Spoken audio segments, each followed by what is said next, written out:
ஒரே செய்தி, இரண்டு முடிவுகள். வாழ்க்கை உணர்வுகளின் குரல். ஒரு மருத்துவமனையில் அருணின் அம்மாவுக்கு ஒரு முக்கியமான சிகிச்சை தேவைப்பட்டது. மருத்துவர் அருணிடம் இரண்டு விதமாகச் சொன்னார். இந்த சிகிச்சையை எடுத்துக்கொண்டால் 100 பேரில் 90 பேர் வெற்றிகரமாக குணமடைகிறார்கள். அருணுக்கு நம்பிக்கை வந்தது. அப்படியானால் சிகிச்சை செய்யலாம். ஆனால் அதே மருத்துவர் வேறு விதமாகச் சொன்னிருந்தால், இந்த சிகிச்சையை எடுத்துக்கொள்ளும் 100 பேரில் 10 பேருக்கு சிக்கல் ஏற்படலாம். அதே எண்ணிக்கை, அதே சிகிச்சை, அதே ஆபத்து.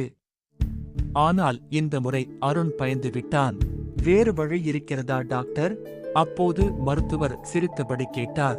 நான் சொன்ன 2 வார்த்தைகளில் என்ன மாறியது? அருணால் பதில் சொல்ல முடியவில்லை. மருத்துவர் சொன்னார், உண்மை மாறவில்லை.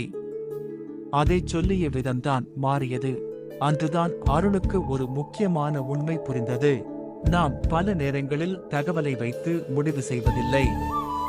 அந்த தகவல் நமக்கு எப்படி காட்டப்படுகிறது என்பதை வைத்து முடிவு செய்கிறோம். இதுதான் ஃப்ரேமிங் எஃபெக்ட். இன்றைய செய்தி, ஒரே உண்மையை வெற்றி என்ற கோணத்தில் சொன்னால் ஒரு முடிவையும், தோல்வி அல்லது ஆபத்து என்ற கோணத்தில் சொன்னால் வேறு முடிவையும் எடுக்கச் செய்வதே ஃப்ரேமிங் எஃபெக்ட். வார்த்தைகள் உண்மையை மாற்றாது. ஆனால் அந்த உண்மையை நாம் பார்க்கும் விதத்தை மாற்றிவிடும். அதனால் வாழ்க்கையில் ஒரு முக்கியமான முடிவை எடுப்பதற்கு முன், இது எனக்கு எப்படி சொல்லப்படுகிறது என்று மட்டும் கேட்காதீர்கள். உண்மையில் என்ன நடக்கிறது என்றும் கேளுங்கள். ஒரே உண்மை வேறு விதமாக சொல்லப்பட்டால் நம் முடிவும் மாறிவிடலாம். இதே மாதிரி வாழ்க்கை உண்மைகள் பிடிச்சிருந்தா ஃபாலோ பண்ணுங்க. நன்றி.